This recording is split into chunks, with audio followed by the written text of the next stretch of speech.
स्वामी नथिबार सुजोग नहीं मो 15 वर्षीय चाकर राति सारा मते निवस्त्र करी मो चाकर चिंटू स्वामी नथिबार सुजोग नहीं मो सहित जेतेबेले सबुदिन दैहिक संपर्क रखुथिला सेतेबेले मु बहुत खुशी अनुभव करुथिली।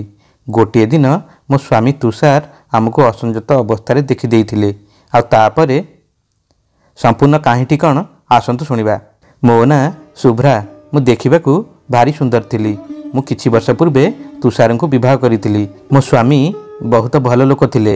मु जेतेबेले जहा कहूतिली सेतिरे से राजी हो जाउतिले। गोटे दिन मो स्वामी गोटे 15 वर्षर पुओ को घर को आनी आसिले। सी कहले जे एही पिलाटी दरिद्र अनाथ अटे, बेसहारा पिलाटीए, से आम घरे रही खाई पी मागणा काम करिवो। मो स्वामी बहुत कृपण स्वभावर थिले। मागणा मिलुवा सबकिछि तांकर भारी प्रिय थिला। सेही पिलाटी देखिबाकू बहुत सुंदर थिला। मु मो स्वामी को सेतेबेले पचारिथिली, तुमे एई पुओ को केउठरु पाइल? सी कहिथिले सी मोर सांग घरे किछि मास काम करुथिला। से विदेश जाउथिबारु एही पिलाटी को मो अधीन रे छाड़ीदेले। ता ना चिंटू, से दिन को केवल 2 बेला खाइबो आ तुमे जहा घर काम करने कहब से ताहा करिवो। स्वामी ठारू एहा शुणी मु सेतेबेले कहिथिली, तुषार आम घरे केवल 2टी रूम अच्छी। गोटे रूम मु ड्राइंग रूम भई व्यवहार करुछि एवं अन्यटी हेउछि आमर बेडरूम। एही पिला कोठारे रहिबो? मो प्रश्न शुणी सी कहिथिले, चिंता करिवार कोनोसी आवश्यकता नाही शुभ्रा। ताको ड्राइंग रूम रे एक मसिना देले से सेठारे चुपचाप सोईजिवो। मु सेतेबेले तुषार कथा शुणी कहिथिली, ठीक अछि। से पिलाटी बहुत शांत स्वभावर थिला। मु ताकू काम देबा पई योजना प्रस्तुत करिथिली। प्रतिदिन सकाळे ताकू रोसई घर काम रे लगाइथिली। से कथा मानी चुपचाप काम करुथिला। 2 दिन को थरे से एकुटिया पूरा घर को पानी मारी सफा करि देउथिला। मु ताकू सबुबेले सकाळे जळिकिया प्रस्तुत करि देउथिली।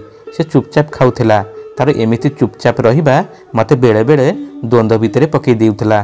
पुओ पिला हेई एते चुपचाप कथा मानी काम करिबा मु सेमिति पिला प्रथम थर पई देखुथिली। मनरे कौतूहल सृष्टि हेबारु मु ताकू दिने पचारि देइथिली, अच्छा चिंटू कोन तू कथाबार्ता करि जानिनहु? तापरे से कहितिला, मु तुम सहित कौन कथा हेबी मैडम। एहा शुणी मु कहितिली, तुम परिवार रे कोन केही नाहंती? से कहितिला, मु जानि नहीं आज्ञा। हेतु पाइबा दिनु मु अनाथ आश्रम रे बढ़ी आसीछि। जेतेबेले मोर बयस 6 वर्ष होइतिला जने भद्र व्यक्ति मते अनाथ आश्रम रु नै जाइतिले। से निसंतान थिले, तांकु पिलाटी दरकार थिला।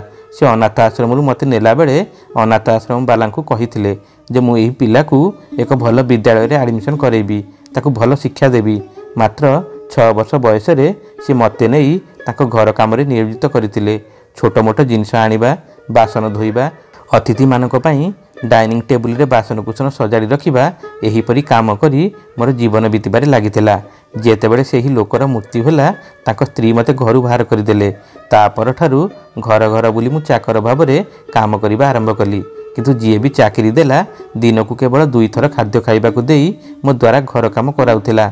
मते एहा ठारू अधिक किछि केही देई नाहंती। मु 2 बेला खाइबा बदल रे समस्त घरोई काम करे मैडम। ता कथा शुणी मते सेतेबेले बहुत दुख लागिथिला। बिचरा पिलाटीर की प्रकारर जीवन थिला।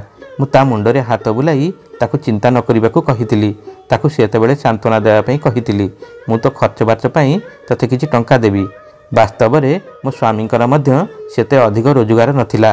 मो कथा शुणी से कहिथिला, ना मैडम छाड़ंतु से कथा, तुमे मते दिन को 2 थर खाइबाकू देउछ, एहा मो पई यथेष्ट। सेमिति भी मोर केउ परिवार अछि जे जहाँ पई संचय करने पड़ो। ता कथा शुणी मु सेतेबेले मो हृदय रे सेही पिला प्रति सहानुभूति अनुभव करने लगी। किंतु मु जानि नथिली जे एही सहानुभूति मो पई दिने बहुत बड़ विपद को आमंत्रण करदेव। मो स्वामी कार्यसूची एपरी थिला जे तांको अनेक दिन धरी अन्य सहर रे रहिबाकू पड़ुथिला। जेउठारे से काम करुथिले सेही कंपनीर मालिक मो स्वामी को मासेरे थरे अन्य सहर को कंपनी काम रे पठाउथिले। मो स्वामी अन्य सहर को जाई 3-4 दिन पर घर को फेरुथिले। सेही दिन गुड़िकरे मु घरे एकुटिया रहुथिली। मो विवाहर 5 वर्ष बीती जाइतिले सुधा कौनसी पिलापिली होई नथिला। सेथिपई मु भाबिली जदि मु केउ अनाथ पिलांक सहित भल आचरण करे तेबे बोध हुए भगवान मो ऊपर खुशी होई मते एक संतानटी देबे। मात्र मु भूल थेली। थरे मो स्वामी काम पई किछि दिन हेबो अन्य शहर को जाइतिले। मु घरे एकुटिया थिली। आ मो घरे मो साथी रे मो चाकर चिंटू थिला। ମୁଁ ପ୍ରଥମ ଥର ପାଇଁ ତାର ବଦମାସି ଖୋଲାଖୋଲି ଦେଖିଥିଲି। ମୁଁ ରୋଷେଇ ଘରେ ନଡ଼ିଆ କରୁଥିଲି। ସେହି ସମୟରେ ଚିଣ୍ଟୁ ସେ ରୋଷେଇ ଘରକୁ ଆସିଲା।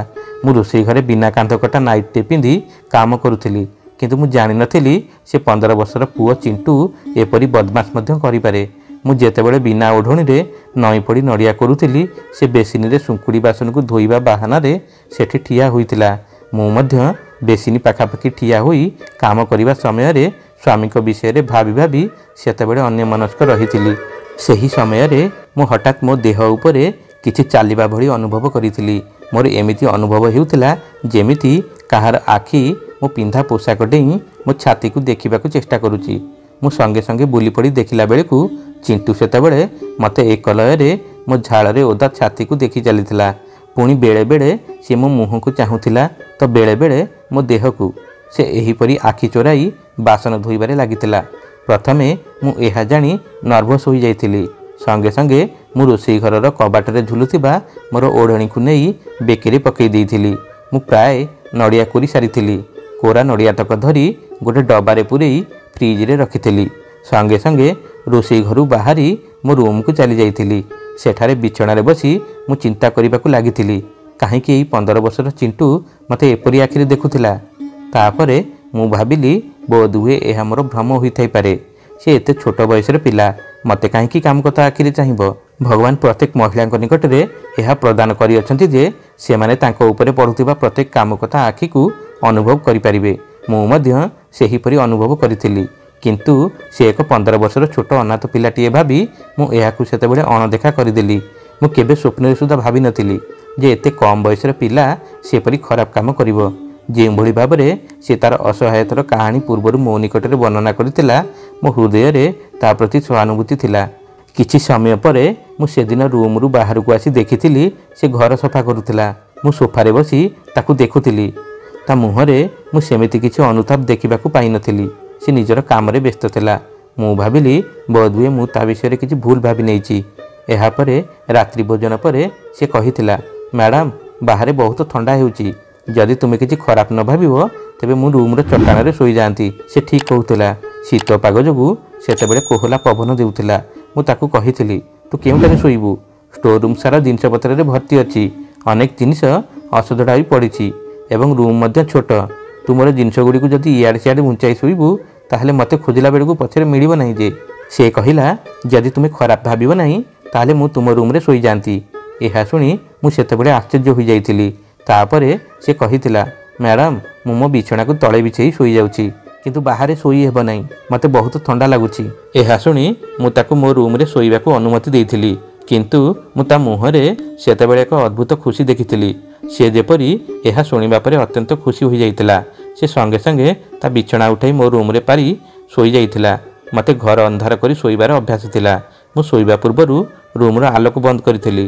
ତାପରେ ମୁଁ ଧୀରେ ଧୀରେ ଗଭୀର ନିଦରେ ଶୋଇବାକୁ ଲାଗିଥିଲି। କେତେବେଳେ ମୁଁ ଗଭୀର ନିଦରେ ଶୋଇଯାଇଥିଲି ମୁଁ ନିଜେ ବି ଅନୁଭବ କରିପାରିନଥିଲି। ଯେତେବେଳେ ମୁଁ ସକାଳେ ଆଖି ଖୋଲିଲି ମୋ ମୁଣ୍ଡ ବହୁତ ଭାରି ଭାରି ଲାଗୁଥିଲା। ତାପରେ ମୁଁ ଘଣ୍ଟାକୁ ଦେଖିଲାରୁ ଜାଣିଲି ସକାଳ 8ଟା। ମୋତେ ଲାଗିଲା ଯେମିତି ମୁଁ ସେଦିନ ରାତିରେ ବହୁତ ଶୋଇଛି। ୱାସରୁମ୍ରୁ ପାଣି ପଡ଼ୁଥିବା ଶବ୍ଦ ଶୁଣି ମୁଁ ଉଠି ବସିଥିଲି। ତାପରେ ମୁଁ ଯେତେବେଳେ ବିଛଣା ତଳକୁ ଦେଖିଥିଲି ସେ ପିଲାଟିର ବିଛଣା ସେଠାରେ ନଥିଲା। ସେ ଶୀଘ୍ର ଉଠିଯାଇ ବାଥରୁମ୍ ଭିତରକୁ ଯାଇଥିଲା। ସେ ବହୁତ ଚାଲାକ ଥିଲା। ମୋ ବିନା ଅନୁମତିରେ ମୋ ବାଥରୁମ୍ ବ୍ୟବହାର କରୁଥିଲା। ମୋତେ ଏହା ପସନ୍ଦ ନଥିଲା ଯେ କେହି ମୋର ବାଥରୁମ୍ ବ୍ୟବହାର କରୁ। ମୁଁ ଭାବିଲି ସେ ବାହାରକୁ ଆସିବା ମାତ୍ରେ ମୁଁ ତାକୁ କହିବି, ଯେପରି ଭବିଷ୍ୟତରେ ସେ ମୋ ରୁମ୍ ବାଥରୁମ୍ ବ୍ୟବହାର ନ କରେ। ସେ ଗାଧୋଇ ସାରି ବାଥରୁମ୍ରୁ ବାହାରିବା ମାତ୍ରେ ମୋତେ ଦେଖି ତା ମୁହଁରେ ଏକ ଅଦ୍ଭୁତ ହସ ଖେଳିଗଲା। ସେତେବେଳେ ମୁଁ ଅନୁଭବ କଲି ଯେ ମୋର କେଶ ମୁକୁଳା ହୋଇ ଝୁଲୁଛି। ମୁଁ ଯେତେବେଳେ ଶୋଇବାକୁ ଯାଇଥିଲି ବେଣୀ ବାନ୍ଧିଥିଲି। ସେ ଯାହା ବି ହେଉ, ତାପରେ ମୁଁ ସଙ୍ଗେ ସଙ୍ଗେ କେଶ ଗୁଡ଼ାଇ ବାନ୍ଧିଲି। ଯେତେବେଳେ ମୁଁ ମୋର ଓଢ଼ଣୀ ଉଠାଇବା ଆରମ୍ଭ କଲି ବେଡ଼ସିଟ୍ ଦେଖି ମୋ ହୋସ୍ ଉଡ଼ିଗଲା। ବେଡ଼ସିଟ୍ ବହୁତ ଖରାପ ଭାବରେ ଅସଜଡ଼ା ହୋଇ ପଡ଼ିଥିଲା। ଏହିସବୁ ଦୃଶ୍ୟ ଦେଖି ମୁଁ ମୋ କ୍ରୋଧକୁ ଆଉ ନିଜ ଆୟତ୍ତରେ ରଖିପାରିନଥିଲି। ପିଲାଟି ସଙ୍ଗେ ସଙ୍ଗେ ତା ବିଛଣା ନେଇ ରୁମ୍ରୁ ସେତେବେଳେ ବାହାରକୁ ଯାଉଥିଲା। ମୁଁ ତାକୁ ପଛରୁ ଡାକି କହିଥିଲି, ମୋ କଥା ଶୁଣ। ମୁଁ ଏପର୍ଯ୍ୟନ୍ତ ତା ନାଁ ମଧ୍ୟ ଠିକ୍ରେ ଜାଣିନଥିଲି। ସିଏ କହିଲା, ହଁ ମ୍ୟାଡ଼ାମ୍, କ'ଣ କହୁଥିଲେ? ମୁଁ ପଚାରିଲି, ରାତିରେ ତୁ କେଉଁଠାରେ ଶୋଇଥିଲୁ? ମୋର ଏହି ପ୍ରଶ୍ନରେ ତା ମୁହଁର ସେତେବେଳେ ରଙ୍ଗ ଉଡ଼ିଯାଇଥିଲା। ସିଏ କହିଲା, ମ୍ୟାଡ଼ାମ୍, ମୁଁ ଚଟାଣରେ ଶୋଇଥିଲି। କ'ଣ ହେଲା? ମୁଁ କହିଲି, କିଛି ନାହିଁ। जा सी चली जावाकू लागिला बेले मु ताकू पुणी डाकिली। मु कहिली शुणु सी बुली मो आड़क चाहिला। मु ताकू कहिली भविष्य में आउ केबे मो बाथरूम व्यवहार करिबु नहीं। सी कहिला ठीक अच्छी मैडम। मु कहिथिली तो ना कौन? सी कहिथिला तुमे जहा भी रखिदियो। एमिति रे समस्ते मते चिंटू बोली डाकंती। ता ना शुणिबा परे मु बहुत अद्भुत अनुभव करिथिली। ताको कहिथिली एपरी ना तोरे किए देला? सी कहिथिला मु जाने नहीं आज्ञा। एहा कही से रूम छाड़ी चलीगला। जेतेबेले मु बिछणारू उठिथिली मो अंटारे बहुत जंत्रणा थिला। देह मध्य विशेष भल लागु नथिला। मते बिछणारू उठी बाहर को जीवाकू मन हेउ नथिला। से चाहा तियारी जानिथिला तेणु मु ताकू डाकिली। से कहला हाँ मैडम। से संगे संगे आसी मो रूम रो कबाट खोलिथिला। मु कहिली मो पे कपे चाहा तियारी करी आणे, मो देहटा आज भल लागुनी। जेतेबेले से मो पाटिरू एहा सुनिला मो आड़कू चाही स्मित हसी कहिथिला हाँ एही प्रकार कामरे एपरी हुए। एहा कही से बाहर को चली जाइथिला। मु भाबिबाकू लागिथिली जे मु पुणी की प्रकार काम करिछि। से जहा हेउ मु रूम रु बाहर को आसिली। से ता कार्य व्यस्त थिला। मो मोबाइल रु मो स्वामी को फोन करिथिली। प्रथम थर मो स्वामी को अनुपस्थिति मते बहुत अजब लागुथिला। मु कहिथिली तुषार तुम केबे फेरिब? से कहिले कौन हैला सुब्रा मो आसीबार एमिति केते दिन होईछि जे तुमे जानिछ जे मते फेरिबा पई 3-4 दिन लागिबो। आगुरु तो तुमे केबे भी एपरी प्रश्न पचारि ना। तुषार ठीक कहूतिले किंतु मु जानि नहीं। एथर काहीकि मु किछि अद्भुत अनुभव करूथिली। से कहिथिले फोन काटि दियो मु एक मीटिंग रे अछि, मु राति तुमको फोन करिवि। मु कहिथिली ठीक अछि। से कहिले से पिला भलरे काम करूछि कि नहीं? मु कहिथिली हाँ से ठीक ठाक भाव काम करूछि। मो स्वर शुणी से कहिले शुभ्रा तुमर देह भल अछि तो? मते तुमे कहीं भल थिबा परि लागुना। कौन हेछि तुमर? आमे दुहे स्वामी स्त्री थिलु तेणु आम मध्यरे पारस्परिक बुझामणा एवं बहुत भल पाइबा थिला। आमे परस्पर स्वररू जानि पारुथिलु जे सामना वाला ठीक अछि कि नहीं। मु एक दीर्घ निश्वास नहीं मो स्वामी को कहिथिली किछि नहीं, गत कालीटारू मो मुंड टिके भारी भारी लागुछि। मु भारी क्लांत अनुभव करुछि। सामनारे ठिया होई मोर चाकर सेतेबेले मते एक अद्भुत नजर रे आखि तराटी चाहि रहितिला। आम स्वामी स्त्री मध्यरे व्यक्तिगत कथबार्ता शुणी से सेठारू चलीगला। तुषार मध्य किछि समय पर फोन काटिदेले तेणु मु पुणी थरे चुपचाप होई बसिथिली। हठात सामान्य केकटर शब्द रे कबाट खोलिथिला। कबाट पाखरे चाकर ठिया होइतिला। मते चाहि कहिला कौन हैला मैडम तुमर किछि दरकार कि? मु आखि बंद करी मुंड हलई ना कहली। मु सेतेबेले केवल किछि समय पई विश्राम करने चाहूली। मु आखि बंद करी अनुभव करी जेमिति से कबाट पाखरे ठिया होई मो आड़ को चाह रही। मु आखि खोली देखिली तो से संगे संगे हड़बड़ई गला। ता मुह गंभीर हो गला। से कहिला मैडम मते आपणकर स्वास्थ्य अवस्था किसी ठीक लगुना तेणु मु आपणकर मुंड मालिश कर देबाकू आसीछि। मु बहुत भल मसाज दिए किंतु मु ताकू सेतेबेले मना कली। मु केवल एतिकी कहितली जे मो पई अदा पकाई चाह कपटे करि आणे। चा पीले बोध हुए मोर मुंड बिंधा भल होई जिवो। से मुंड हलाई हऊ कही सेठारू चलीगला। किछि समय पर से चाहा नहीं आसीगला। चाहाटा बहुत कड़ा होइतिला। बोध हुए सी सेथिरे अधिक चाहापति पकाई देइथिला। तथापि मु चाहा पीवा मात्रे आराम अनुभव करबाकू लागिथिली। तेणु मु बहुत शीघ्र बिछणारे गभीर निद्रारे सोई जाइथिली। मोर सेतेबेले ध्यान नथिला जे रूमटी सेमिति खोला थिला बोली। जेतेबेले प्राय राति 9टा होइतिला सेतेबेले मोर आखि खोलिला। रूमटी हालुका आलोकरे दृश्यमान हेउतिला। मु जेतेबेले उठिथिली घंटा उपरे समय देखि मु आश्चर्य होई जाइथिली। भोक जोगु मोर अवस्था सेतेबेले खराब होई जाइतिला। कपे चाहा आ 7-8टी बिस्कुट व्यतीत मु सेदिन आउ किछि खाई नथिली। मु जेतेबेले उठी बाहर को आसिली चाकर मते देखि तुरंत पाखकु आसी कहिला मैडम जदि आपणकर देह एबे भल थाए तेबे मु आपणक पई खाद्य आनि देबी। सते जेपरी से मो निदरू उठिबाकू अपेक्षा करी बसिथिला। मु ताकू सेतेबेले कहिली तू कोन पई मते एते बेले जाय उठाइलु नाही? मु एते गुडे समय सोई पडिली। से मो कथा सुनी टिके हसी करी कहिथिला आपण सोईबा समय रे एते सुंदर देखा जाउथिले जे मु आपणकू उठाइबाकू चेष्टा करिबा उचित मने कली नाही। मु ता कथा सुनी आश्चर्य होई ता आडकू चाहिली। मु कहिली एहार अर्थ कोन? से कहिथिला अरे मैडम तुमे केते खुशी रे एवं शांति रे सोईथिल। मु जने चाकर मु तुमर निदकू व्याघात करिबाकू किए? जहा भी हेउ पूरा घरर काम तो मु सारी देइछि। मु भाबिली आपणकू बहुत बाधा लागिबारु बोध हुए एमिति सोईचंती तेणु मु रोषेई मध्य करि जाइछि। सतरे ता हाथरे जादू थिला। जहा भी से रांधि थिला बहुत स्वादिष्ट थिला। से दिन मु भल भाबरे पेट पुराई खाइथिली। से मध्य दूर रे ठिया होई मते देखुथिला किंतु मु ताकू सामना रे चेयर रे बसिबाकू कहिथिली। ସେହି ସମୟରେ ମୋ ସ୍ୱାମୀଙ୍କର କଲ୍ ଆସିଲା। ତେଣୁ ମୁଁ ରୁମ୍କୁ ଯାଇ କଥା ହେଲି। ମୁଁ ମୋ ସ୍ୱାମୀଙ୍କ ସହିତ ଲଗାତାର 2 ଘଣ୍ଟା ହେବ କଥା ହେଉଥିଲି ଏବଂ ସେହି ସମୟରେ ରୁମ୍ର କବାଟ ବନ୍ଦ ଥିଲା। ମୋର ଚାକର ରୁମ୍ ବାହାରେ ଉପସ୍ଥିତ ଥିଲା। ଯେତେବେଳେ 2 ଘଣ୍ଟା ବିତିଗଲା ହଠାତ୍ ସିଏ କବାଟ ବାଡ଼େଇଲା। ମୁଁ ଯେତେବେଳେ କବାଟ ଖୋଲି ତାକୁ ଛିଡ଼ା ହୋଇଥିବାର ଦେଖିଥିଲି ସିଏ କହିଲା, ମ୍ୟାଡ଼ାମ୍ ତମେ ଆଉ କେତେ ସମୟ ପର୍ଯ୍ୟନ୍ତ ତମ ସ୍ୱାମୀଙ୍କ ସହ କଥା ହେବ? ମୋତେ ବହୁତ ନିଦ ଲାଗିଲାଣି। ସେ ଏଭଳି କଥା ଏତେ ଜୋରରେ କହୁଥିଲା ଯେ ମୋ ସ୍ୱାମୀ ମଧ୍ୟ ଏହା ଶୁଣିଥିଲେ। ମୋ ସ୍ୱାମୀ ଆଶ୍ଚର୍ଯ୍ୟ ହୋଇ ମୋତେ ସେତେବେଳେ ପଚାରିଲେ, ସେ ଚାକର କେଉଁଠାରେ ଶୋଇବା ବିଷୟରେ କହୁଛି? ମୁଁ ସେତେବେଳେ କ'ଣ ଉତ୍ତର ଦେବି କିଛି ବୁଝିପାରୁନଥିଲି। ମୁଁ ସଙ୍ଗେ ସଙ୍ଗେ କହିଥିଲି ଯେ ସେ କିଛି ନୁହେଁ, ବାହାରେ ଗତ 2-3 ଦିନ ହେବ ଥଣ୍ଡା ବହୁତ ବଢ଼ିଯାଇଛି, ତେଣୁ ଚାକର ଘର ଭିତରେ ଶୋଇପଡ଼େ। ଗତକାଲି ରାତିରେ ସେ ମୋ ରୁମ୍ର ଚଟାଣରେ ଶୋଇଥିଲା। ଏହା ଶୁଣି ମୋ ସ୍ୱାମୀ କିଛି ସମୟ ପାଇଁ ଚୁପ୍ ରହିଲେ। ତାପରେ କହିବା ଆରମ୍ଭ କରିଥିଲେ, ତାକୁ ଏତେ ମୁଣ୍ଡ ଉପରେ ବସାଅ ନାହିଁ, ତାକୁ ବାହାରେ ହଲ୍ରେ ଶୋଇବାକୁ କୁହ। ଏବେ ସେତେ ବି ଥଣ୍ଡା ହେଉନାହିଁ, ନଚେତ୍ ଘରର ଅନ୍ୟ ରୁମ୍କୁ ଖାଲି କରିଦିଅ।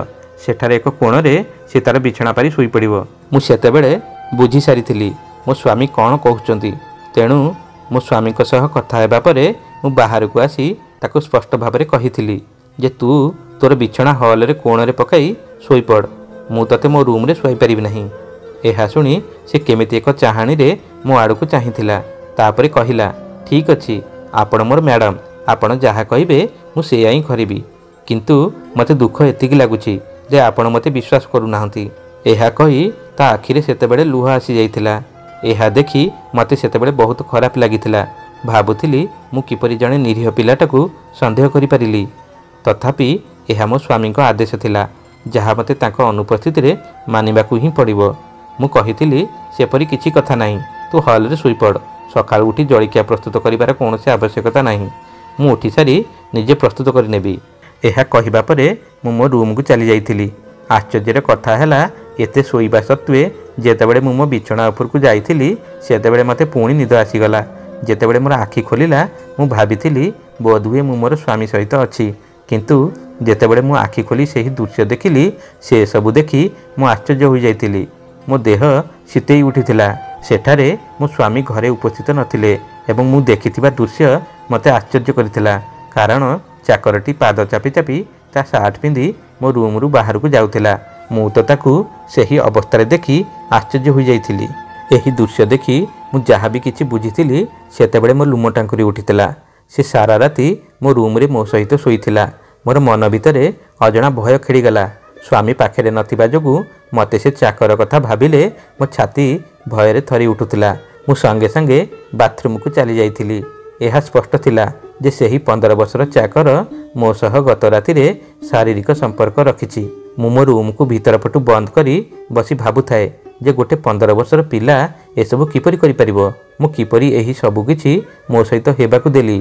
କାହିଁକି ମୋର ହୋସ୍ ଆସିଲା ନାହିଁ? ମୁଁ ଏହା ଭାବି ଭାବି ପାଗଳ ହେବାକୁ ଲାଗିଥିଲି। ଏହିପରି କଥା ସବୁ ଭାବି ଭାବି ମୋର ସେହି ରାତି କଟିଗଲା। ପରଦିନ ସକାଳ ଆସିବା ପରେ ମୁଁ ଦେଖିଲି ଚାକରଟି ହଲ୍ରେ ଶୋଇଥିଲା। ମୁଁ ଯେତେବେଳେ ରୁମ୍ରୁ ବାହାରକୁ ଆସିଲି ସେ ମୋତେ ଅଜବ ଆଖିରେ ଚାହିଁଲା।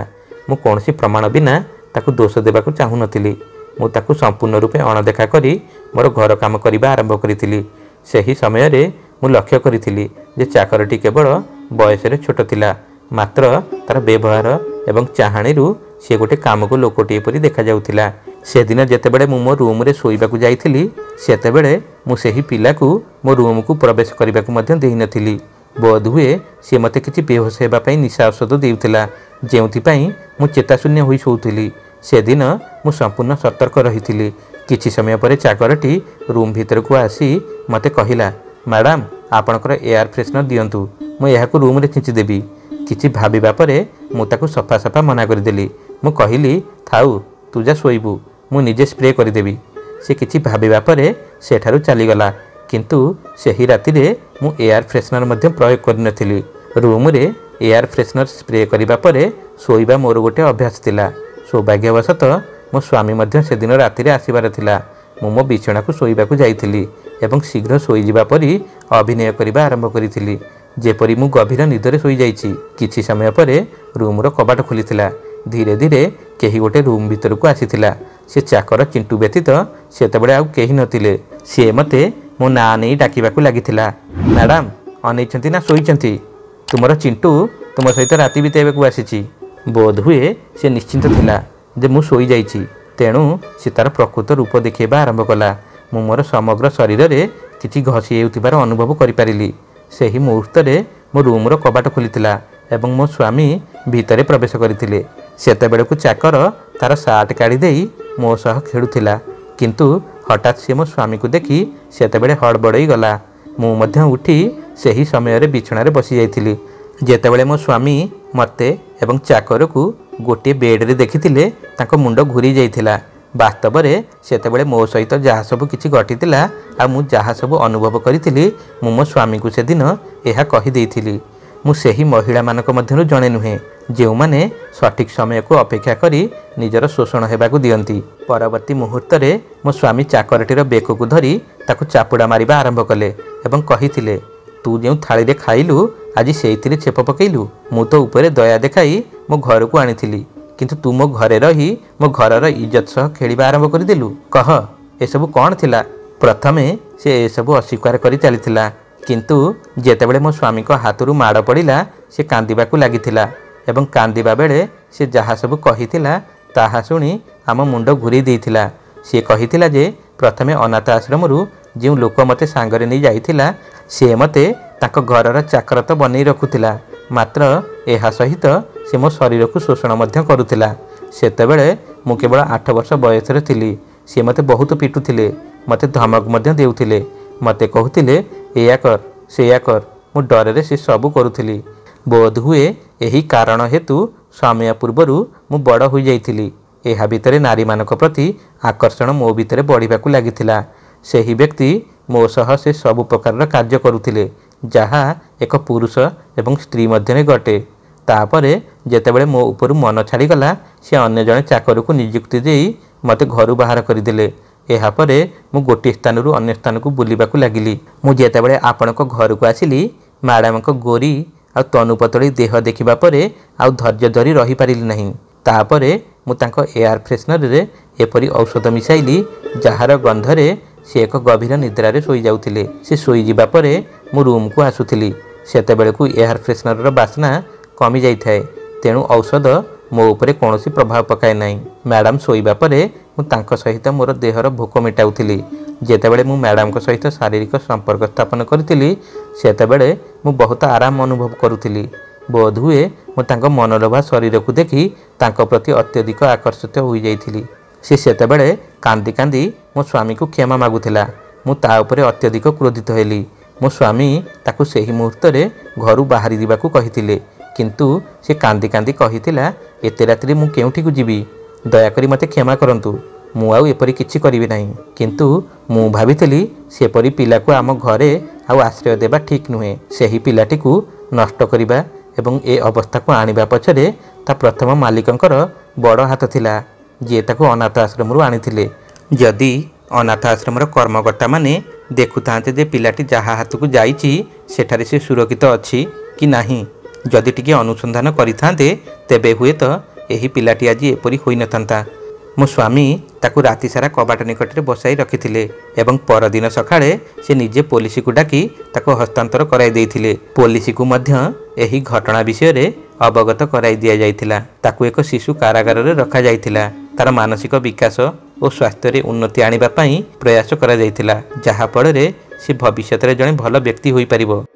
ତଥାପି ଦୀର୍ଘ ସମୟ ଧରି ମୋ ସହିତ ହୋଇଥିବା ଏହି ଘଟଣାକୁ କାହାକୁ ଜଣାଇବାକୁ ଦେଇନଥିଲି ଯେ ମୋ ସ୍ୱାମୀଙ୍କ ବ୍ୟତୀତ ଅନ୍ୟ କେହି ମୋ ସହିତ ଶାରୀରିକ ସମ୍ପର୍କ ରଖିଛନ୍ତି ବୋଲି। ମୋ ସ୍ୱାମୀ ଦୁନିଆର ସର୍ବୋତ୍ତମ ସ୍ୱାମୀମାନଙ୍କ ମଧ୍ୟରୁ ଜଣେ ଥିଲେ। ସେ ମୋ ସହିତ ହୋଇଥିବା ଘୃଣିତ କାର୍ଯ୍ୟ ପରେ ମଧ୍ୟ ମୋତେ ବହୁତ ସମର୍ଥନ କରିଥିଲେ, କାରଣ ଆମ ଦୁହିଁଙ୍କ ମଧ୍ୟରେ ବହୁତ ଭଲ ପାଇବା ଥିଲା। ଅପରପକ୍ଷେ ମୁଁ ବହୁତ ଲଜ୍ଜିତ ଥିଲି, କିନ୍ତୁ ମୋ ସ୍ୱାମୀ ସେତେବେଳେ କହିଥିଲେ ଯେ ତୁମେ ମନ ଛୋଟ କର ନାହିଁ ଶୁଭ୍ରା, ତୁମ ସହିତ ହୋଇଥିବା ଏହି ଘଟଣାର ପ୍ରକୃତ ଦୋଷୀ ହେଉଛି ମୁଁ ଭଲରେ ଅନୁସନ୍ଧାନ କରି ଚାକରକୁ ଆଣିବା ଉଚିତ ଥିଲା। ଯଦି ମୁଁ ତାକୁ ଏଠାକୁ ଆଣିନଥାନ୍ତି ତେବେ ଏସବୁ କିଛି ହୋଇନଥାନ୍ତା। ଛାଡ଼, ଯାହା ଘଟିଲା ଘଟିଗଲା। ବର୍ତ୍ତମାନ ଠାରୁ ମୁଁ ତୁମର ଭଲ ଭାବେ ଯତ୍ନ ନେବି ଏବଂ ଏ ବିଷୟରେ ମୃତ୍ୟୁ ପର୍ଯ୍ୟନ୍ତ କାହାକୁ ଜଣାଇବି ନାହିଁ। बंधुगण आशा करूछु आपण मानकु ए कहानी निश्चय पसंद आसीथिबो। कहानी पसंद आसीथिले हमर ए चैनल को लाइक एवं शेयर कर दियंतु। जदि आम चैनल को नुआ कर चैनल टी सब्सक्राइब करने संगे संगे बेल आइकन को दबाई ऑल बटन टी चिपी दिंतु जितेबले भी यही वीडियो आम चैनल आसीबो सर्वप्रथमे आपण मानक पाखु नोटिफिकेशन जीवो पुणी देखाबो आगामी वीडियो रे आ एक नुआ कहानी को नहीं से तबे पर्यंत रहूछु जय जगन्नाथ।